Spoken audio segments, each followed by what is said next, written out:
السلام علیکم ورحمۃ اللہ وبرکاتہ۔ بسم اللہ الرحمن الرحیم۔ دوستو، ایام جاہلیت میں جب عبداللہ بن مسعود رضی اللہ تعالی عنہ ابھی بچے تھے تو عموماً بھیڑ بکریاں چرا کر گزر بسر کرتے تھے۔ یہ کام کوئی اچھمبے کی بات نہیں ہے۔ اس وقت امراء اور شرفاء کے بچے بھی یہ کام کرتے تھے۔ گویا اس زمانے میں سادگی، جفا کشی، محنت اور راس بازی کا عملی درس دیا جاتا تھا۔ مکہ میں آپ صلی اللہ علیہ وسلم نے جب کئی خداؤں کو ماننے والوں کو ایک خدا کو ماننے کی دعوت دی تو اس وقت حضرت عبداللہ بن مسعود ایک کم سن اور قریب البلوغ لڑکے تھے۔ آپ روزانہ مکہ کے ایک رئیس عقبہ ابن معیط کی بکریوں کو لے کر انہیں چرانے کے لیے انسانی آبادی سے دور مکہ کی پہاڑیوں اور وادیوں کی طرف نکل جایا کرتے تھے۔ دلچسپ بات یہ ہے دوستو کہ عبداللہ ابن مسعود کا بکریاں چرانا ان کے نور اسلام سے مشرف ہونے کا ذریعہ بنا۔ اپنے ایمان لانے کا واقعہ وہ اپنی زبانی بیان کرتے ہیں۔ ایک روز دوستو عبداللہ ابن مسعود رضی اللہ تعالی عنہ نے دور فاصلے پر ادھیڑ عمر کے دو آدمیوں کو اپنی طرف آتے دیکھا جو تھکان سے چور اور تھکاوٹ سے نڈھال ہونے کی وجہ سے بہت آہستہ آہستہ چل رہے تھے اور پیاس کی شدت کے مارے ان کے ہونٹ اور حلق سوکھ کر کانٹا ہو رہے تھے۔ وہ دونوں حضرت عبداللہ ابن مسعود رضی اللہ تعالی عنہ کے قریب پہنچ کر رکے، انہیں سلام کیا اور بولے، لڑکے، ہمارے لیے ان بکریوں کا دودھ دوہو جس سے ہم اپنی پیاس بجھا سکیں اور اپنی رگوں کو تر کر سکیں۔ میں ایسا کرنے سے معذور ہوں، میں ان بکریوں کا دودھ آپ کو نہیں پیش کر سکتا کیونکہ یہ میری نہیں بلکہ میری امانت میں ہے، میں ان کا مالک نہیں، امین ہوں۔ حضرت عبداللہ بن مسعود کا جواب سن کر ان دونوں نے کسی قسم کی ناگواری یا ناراضگی کا اظہار نہیں کیا، بلکہ ان کے چہروں سے ظاہر ہو رہا تھا کہ انہوں نے اس جواب کو پسند کیا ہے۔ پھر ان میں سے ایک آدمی نے کہا، اچھا کسی ایسی بکری کی نشاندہی کرو جس نے کبھی بچہ نہ دیا ہو۔ لڑکے نے اپنے قریب ہی کھڑی ایک چھوٹی سی بکری کی طرف اشارہ کر دیا۔ وہ آدمی اس کے قریب گیا، اسے پکڑا اور اللہ کا نام لے کر اس کے تھن پر ہاتھ پھیرنے لگا۔ لڑکے نے حیرت کے ساتھ دیکھا اور اپنے دل میں کہا کہ ایسا کیوں کر ہو سکتا ہے کہ ایسی بکریاں جو کبھی گاباں نہ ہوئی ہوں دودھ دینے لگیں۔ لیکن دیکھتے ہی دیکھتے بکری کا تھن پھول کر بڑا ہو گیا اور اس میں تیزی کے ساتھ دودھ بہنے لگا۔ دوسرے آدمی نے زمین پر پڑا ہوا ایک پیالہ نما گہرا سا پتھر اٹھا کر اسے دودھ سے بھر لیا، پھر اس دودھ کو ان دونوں نے پیا اور لڑکے کو بھی پلایا۔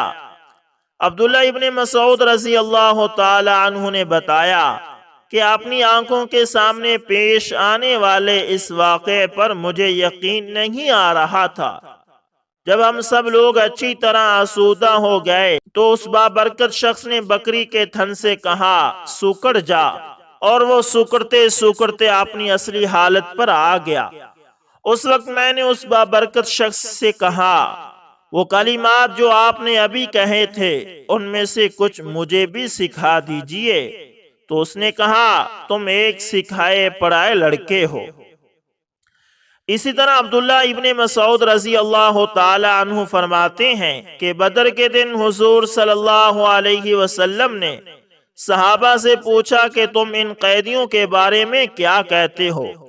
حضرت ابوبکر صدیق رضی اللہ تعالی عنہ نے عرض کیا، یا رسول اللہ صلی اللہ علیہ وسلم، یہ لوگ آپ کی قوم اور خاندان کے ہیں، ان کو معاف فرما کر نرمی کا معاملہ فرمائیں، شاید اللہ تعالیٰ ان کو شرک سے توبہ کی توفیق عطا فرمائے۔ پھر حضرت عمر رضی اللہ تعالی عنہ نے عرض کیا، یا رسول اللہ صلی اللہ علیہ وسلم، ان لوگوں نے آپ کو جھٹلایا اور تنگ کیا ہے، آپ ان کی گردنیں اڑا دیں۔ پھر حضرت عبداللہ بن رواحہ رضی اللہ تعالی عنہ نے رائے پیش کی کہ یا رسول اللہ صلی اللہ علیہ وسلم، آپ گھنے درختوں والا جنگل تلاش کریں اور ان کو اس میں داخل کر کے آگ لگا دیں۔ آپ صلی اللہ علیہ وسلم نے سب کی رائے سنی مگر کوئی فیصلہ نہ فرمایا اور اپنے خیمے میں تشریف لے گئے۔ لوگ آپس میں باتیں کرنے لگے کہ اب دیکھیے کس کی رائے پر عمل ہوتا ہے۔ تھوڑی دیر بعد آپ صلی اللہ علیہ وسلم خیمے سے باہر تشریف لائے اور فرمانے لگے کہ اللہ تعالیٰ بعض لوگوں کے دلوں کو اتنا نرم فرما دیتے ہیں کہ وہ دودھ سے بھی زیادہ نرم ہو جاتے ہیں، اور بعض لوگوں کے دلوں کو اتنا سخت کر دیتے ہیں کہ وہ پتھر سے بھی زیادہ سخت ہو جاتے ہیں۔ اور اے ابو بکر، تمہاری مثال حضرت ابراہیم جیسی ہے کہ انہوں نے فرمایا تھا فَمَن تَبِعَنِي فَإِنَّهُ مِنِّي وَمَنْ عَصَانِي فَإِنَّكَ غَفُورٌ الرَّحِيمٌ۔ ترجمہ: پھر جو شخص میری راہ پر چلے گا وہ تو میرا ہی ہے، اور جو شخص میرا کہنا نہ مانے سو آپ تو کثیر المغفرت کثیر الرحیم ہیں۔ پھر چند مزید باتیں فرمانے کے بعد آپ صلی اللہ علیہ وسلم نے فرمایا چونکہ تم سب لوگ ضرورت مند ہو، اس وجہ سے قیدیوں میں سے ہر قیدی یا تو فدیہ دے گا یا پھر اس کی گردن اڑا دی جائے گی۔ حضرت عبداللہ ابن مسعود رضی اللہ تعالی عنہ فرماتے ہیں کہ میں نے عرض کیا یا رسول اللہ صلی اللہ علیہ وسلم، اس حکم کی تعمیل سے سہل بن بیضہ کو مستثنی قرار دیا جائے، کیونکہ میں نے ان کو اسلام کا بھلائی کے ساتھ تذکرہ کرتے ہوئے سنا ہے۔ یہ سن کر آپ صلی اللہ علیہ وسلم خاموش رہے۔ حضرت عبداللہ ابن مسعود رضی اللہ تعالی عنہ فرماتے ہیں کہ اس دن جتنا مجھے اپنے اوپر آسمان سے پتھروں کے برسنے کا ڈر لگا اتنا مجھے کبھی نہیں لگا۔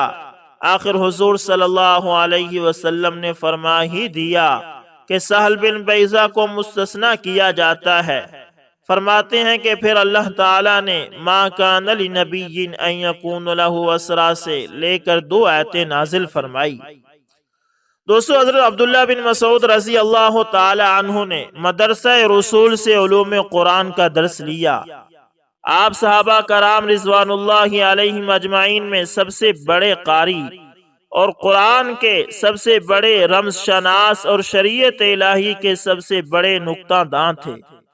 ایک بار جب حضرت عمر بن خطاب رضی اللہ تعالی عنہ میدان عرفات میں وقوف فرما ہوئے تو ایک شخص نے آپ کی خدمت میں حاضر ہو کر عرض کیا امیر المومنین، میں کوفے سے آیا ہوں، میں نے وہاں ایک شخص کو دیکھا جو قرآن میں دیکھے بغیر زبانی قرآن کی املا کراتا ہے۔ یہ سن کر حضرت عمر بن خطاب رضی اللہ تعالی عنہ خوشمگی لہجے میں پوچھنے لگے تیرا برا ہو، کون ہے وہ شخص؟ عبداللہ بن مسعود، اس شخص نے ڈرتے ہوئے جواب دیا۔ یہ سن کر بتدریج حضرت عمر رضی اللہ تعالی عنہ کا غصہ زائل ہونے لگا، یہاں تک کہ حضرت عمر رضی اللہ تعالی عنہ کی حالت اپنے معمول پر آ گئی۔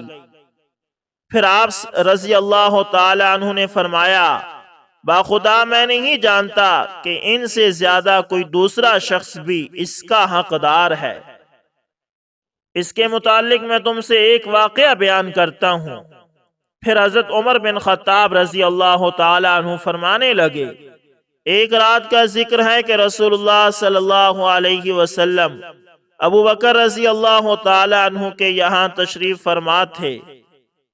آپ دونوں مسلمانوں کے مسائل کے بارے میں بات چیت کر رہے تھے۔ اس مجلس میں میں بھی موجود تھا۔ پھر رسول اللہ صلی اللہ علیہ وسلم وہاں سے نکلے، ہم لوگ بھی آپ صلی اللہ علیہ وسلم کے ساتھ چلے۔ اچانک ہم نے دیکھا کہ کوئی شخص مسجد میں کھڑا نماز پڑھ رہا ہے، ہم اسے پہچان نہ سکے۔ رسول اللہ صلی اللہ علیہ وسلم تھوڑی دیر کھڑے ہو کر اس کی قرات سنتے رہے، پھر ہماری طرف مڑتے ہوئے بولے، من سرہ ان یقرأ القرآن رطبا کما نزل فلیقرأہ علی قراءت ابن ام عبد، جو شخص قرآن کو اس طرح پڑھنا چاہے جیسا کہ وہ نازل ہوا ہے تو اسے چاہیے کہ ابن ام عبد رضی اللہ تعالی عنہ یعنی عبداللہ ابن مسعود کی قرات کے مطابق اسے پڑھے۔ پھر جب عبداللہ ابن مسعود رضی اللہ تعالی عنہ بیٹھ کر دعا مانگنے لگے تو رسول اللہ صلی اللہ علیہ وسلم فرمانے لگے، سل تعطا، سل تعطا، مانگو دیا جائے گا، تمہیں جو چاہو مانگو دیا جائے گا۔ حضرت عمر رضی اللہ تعالی عنہ نے سلسلہ گفتگو جاری رکھتے ہوئے فرمایا، پھر میں نے اپنے دل میں کہا کہ باخدا میں صبح سویرے ان کے پاس جا کر ان کو رسول اللہ صلی اللہ علیہ وسلم کا ان کی دعا پر آمین کہنا، اس کی خوشخبری سناؤں گا۔ اور جب سویرے ان کو خوشخبری دینے کے ارادے سے ان کے یہاں گیا تو کیا دیکھتا ہوں کہ ابو بکر رضی اللہ تعالی عنہ مجھ سے پہلے ان کو یہ خوشخبری دے چکے ہیں۔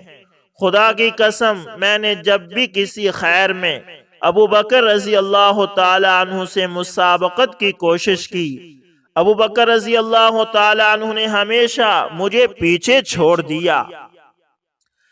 کتاب اللہ کے علم میں عبداللہ ابن مسعود رضی اللہ تعالی عنہ کا دوستو مقام اتنا بلند تھا کہ فرمایا کرتے تھے کہ قسم اس ذات کی جس کے سوا کوئی معبود نہیں، قرآن کریم کی جو آیت بھی نازل ہوئی اس کے بارے میں مجھے اچھی طرح معلوم ہے کہ وہ کہاں اور کس کے متعلق نازل ہوئی۔ اگر مجھے معلوم ہو جائے کہ اس کے متعلق کوئی شخص مجھ سے زیادہ علم رکھتا ہے اور اس کے پاس پہنچنا ممکن ہو تو میں وہاں پہنچ کر اس کے علم سے ضرور استفادہ کروں گا۔ حضرت عبداللہ ابن مسعود رضی اللہ تعالی عنہ نے اپنے متعلق جو کچھ فرمایا اس میں ذرہ برابر مبالغے سے کام نہیں لیا۔ اسی طرح حضرت عمر بن خطاب رضی اللہ تعالی عنہ ایک مرتبہ آپ نے ایک سفر کے دوران ایک قافلے سے ملتے ہیں۔ رات اندھیری تھی، اندھیرے کی وجہ سے پورے قافلے پر تاریکی چھائی ہوئی تھی۔ اس قافلے میں عبداللہ ابن مسعود رضی اللہ تعالی عنہ بھی تھے۔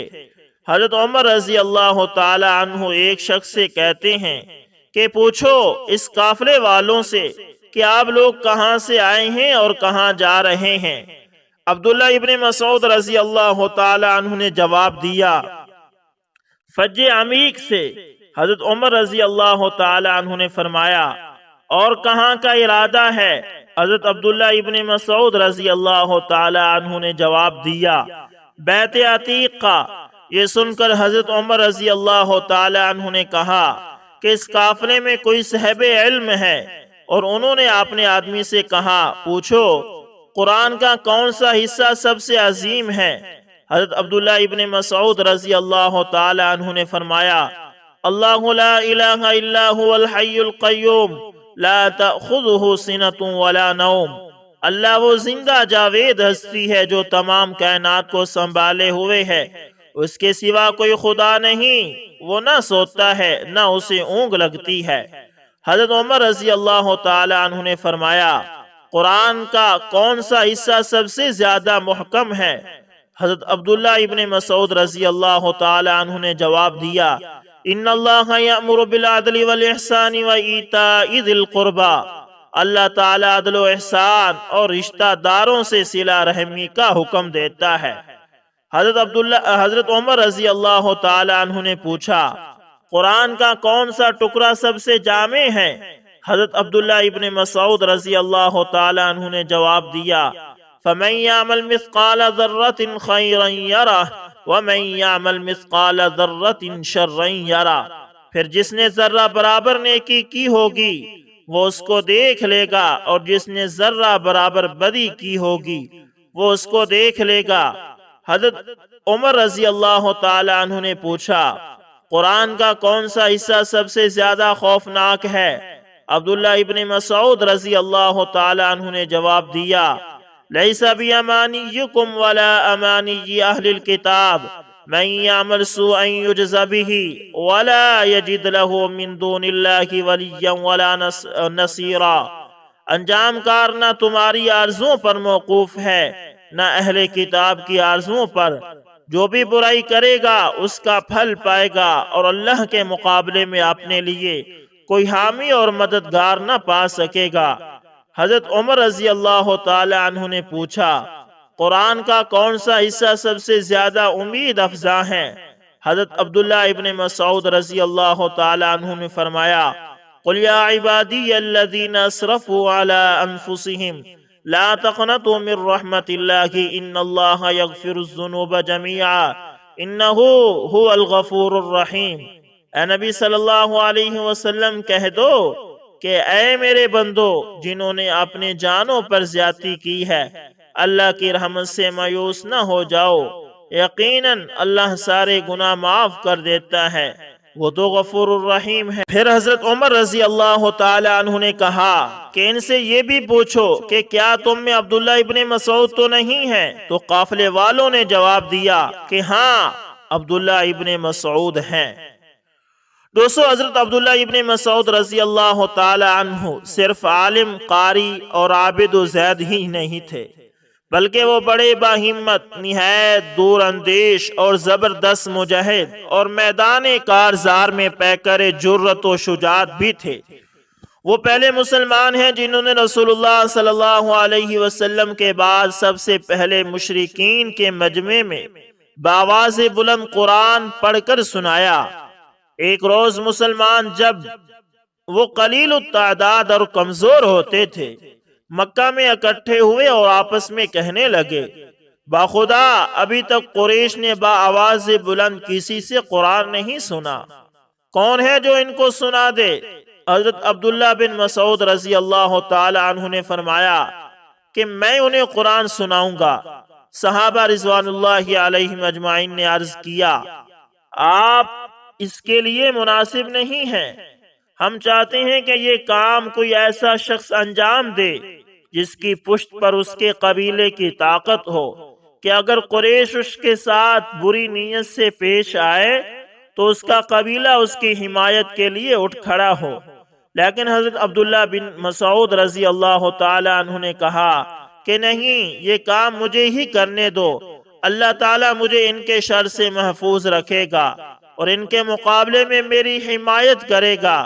پھر حضرت عبداللہ بن مسعود رضی اللہ تعالی عنہ چاش کے وقت مسجد حرام میں داخل ہوئے اور مقام ابراہیم علیہ السلام کے پاس پہنچ گئے۔ اس وقت سرداران قریش کعبہ کے ارد گرد بیٹھے ہوئے تھے۔ حضرت عبداللہ رضی اللہ تعالی عنہ نے مقام ابراہیم علیہ السلام پر کھڑے ہو کر بلند آواز سے قرآن کی تلاوت شروع کر دی۔ بسم اللہ الرحمن الرحیم، الرحمن علم القرآن خلق الانسان علمہ البیان۔ اللہ کے نام سے جو بے انتہا مہربان اور رحم فرمانے والا ہے، نہایت مہربان خدا نے اس قرآن کی تعلیم دی ہے، اسی نے انسان کو پیدا کیا اور اسے بولنا سکھایا۔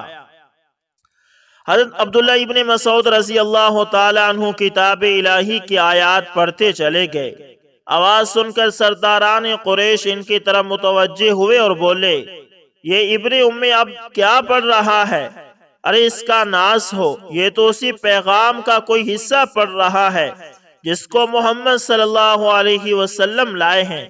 یہ کہہ کر وہ اٹھ کھڑے ہوئے اور تیزی سے ان کی طرف لپکے اور ان کے چہرے پر مارنے لگے، لیکن انہوں نے تلاوت کا سلسلہ منقطع نہیں کیا۔ آپ برابر پڑھتے رہے اور وہیں جا کر رکے جہاں تک وہ پہنچنا چاہتے تھے۔ پھر وہ لوٹ کر اپنے ساتھیوں میں آ گئے۔ اس وقت حضرت عبداللہ بن مسعود رضی اللہ تعالی عنہ کے جسم سے خون بہہ رہا تھا۔ لوگوں نے ان کو اس حالت میں دیکھ کر کہا، آپ کے متعلق ہم کو اسی بات کا اندیشہ تھا۔ یہ سن کر حضرت عبداللہ ابن مسعود نے کہا، باخدا یہ دشمنان خدا آج سے پہلے میری نظر میں اتنے ذلیل و بے وقت نہ تھے۔ اگر آپ لوگ چاہیں تو میں کل بھی ان کو اسی طرح قرآن سنا سکتا ہوں، لیکن ساتھیوں نے کہا نہیں، بس اتنا کافی ہے، تم نے ان کو وہ چیز سنا دی جس کا سننا انہیں گوارا نہیں ہے۔ دوستو، حضرت عبداللہ ابن مسعود رضی اللہ تعالی عنہ حضرت عثمان رضی اللہ تعالی عنہ کے زمانہ خلافت تک زندہ رہے۔ جب آپ مرض الموت میں مبتلا ہوئے تو حضرت عثمان رضی اللہ تعالی عنہ نے ان کی عیادت کے لیے تشریف لائی۔ مزاج پرسی کے بعد حضرت عثمان رضی اللہ تعالی عنہ نے دریافت کیا کہ آپ کو کس چیز کی شکایت ہے؟ آپ بولے، اپنے گناہوں کی۔ حضرت عثمان نے پوچھا، کیا خواہش ہے؟ آپ بولے، اپنے رب کی رحمت کی۔ حضرت عثمان رضی اللہ تعالی عنہ نے پوچھا، کیوں نہ آپ کے وظیفے کی ادائیگی کا حکم جاری کر دوں جس کو لینے سے آپ نے پچھلے کئی سالوں سے انکار کر دیا ہے؟ حضرت عبداللہ ابن مسعود رضی اللہ تعالی عنہ بولے، مجھے اس کی ضرورت نہیں ہے۔ کہنے لگے، آپ کے بعد آپ کی بچیوں کے کام آئے گا۔ حضرت عبداللہ ابن مسعود بولے، کیا آپ کو میری بیٹیوں کے متعلق محتاجی کا اندیشہ ہے؟ میں نے انہیں ہر رات سورہ واقعہ پڑھنے کی ہدایت کر دی ہے۔ میں نے رسول اللہ صلی اللہ علیہ وسلم کو یہ ارشاد فرماتے ہوئے سنا ہے کہ من قرأ الواقعۃ کل لیلۃ لم تصبہ فاقہ، جو شخص ہر رات کو سورہ واقعہ پڑھ لیا کرے گا وہ فقر و فاقہ سے دوچار نہیں ہوگا۔ دوستو، ابو الاحوص فرماتے ہیں کہ ایک روز ہم اور عبداللہ ابن مسعود اپنے چند احباب کے ساتھ ابو موسیٰ اشعری رضی اللہ تعالی عنہ کے مکان میں تھے۔ حضرت عبداللہ چلنے کے ارادے سے کھڑے ہوئے تو ابو مسعود نے ان کی طرف اشارہ کر کے کہا کہ میں نہیں جانتا کہ رسول اللہ صلی اللہ علیہ وسلم کے بعد ان سے زیادہ کوئی شخص قرآن کا عالم ہو۔ ابو موسیٰ نے کہا، کیوں نہیں؟ یہ اس وقت بارگاہ رسول صلی اللہ علیہ وسلم میں حاضر رہتے تھے جبکہ ہم لوگ غائب ہوتے تھے۔ حضرت عبداللہ بن عمر رضی اللہ تعالیٰ عنہ فرمایا کرتے تھے کہ میں عبداللہ بن مسعود کو اس دن سے بہت دوست رکھتا ہوں جس دن رسول خدا نے فرمایا کہ 4 آدمیوں سے قرآن حاصل کرو، اور سب سے پہلے ابن ام عبد کا نام لیا۔ حضرت عبداللہ ابن مسعود رضی اللہ تعالیٰ عنہ فرماتے ہیں کہ ایک دن رسول اللہ صلی اللہ علیہ وسلم نے فرمایا کہ مجھے قرآن پڑھ کر سناؤ۔ میں نے عرض کیا، میں آپ کو قرآن سناؤں حالانکہ قرآن خود آپ پر نازل ہوا ہے؟ تو آپ صلی اللہ علیہ وسلم نے فرمایا، میرا دل چاہتا ہے کہ میں دوسرے سے قرآن سنوں۔ چنانچہ میں نے قرآن کی سورہ نساء پڑھنی شروع کر دی۔ جب میں آیت نمبر 41 پر پہنچا، فَكَيْفَ إِذَا جِئْنَا مِن كُلِّ أُمَّةٍ بِشَهِيدٍ وَجِئْنَا بِكَ عَلَى هَؤُلَاءِ شَهِيدًا، تو میں نے دیکھا کہ حضور صلی اللہ علیہ وسلم کی آنکھوں سے آنسو بہہ رہے ہیں۔ آپ صلی اللہ علیہ وسلم نے فرمایا، بس کرو۔ آپ صلی اللہ علیہ وسلم نے مجھے فرمایا، بس کرو۔ دوستو، اسی طرح رازداران رسول صلی اللہ علیہ وسلم ہونے کا اعزاز بھی حضرت عبداللہ ابن مسعود رضی اللہ تعالیٰ عنہ کے حصے میں آیا۔ جب آپ بکریوں کی گلہ بازی سے نکل کر سرور کائنات صلی اللہ علیہ وسلم کے خدمت میں منتقل ہوئے تو آپ ہر وقت سفر میں، حضر میں، گھر کے اندر اور گھر سے باہر آپ صلی اللہ علیہ وسلم کے ساتھ ساتھ رہتے۔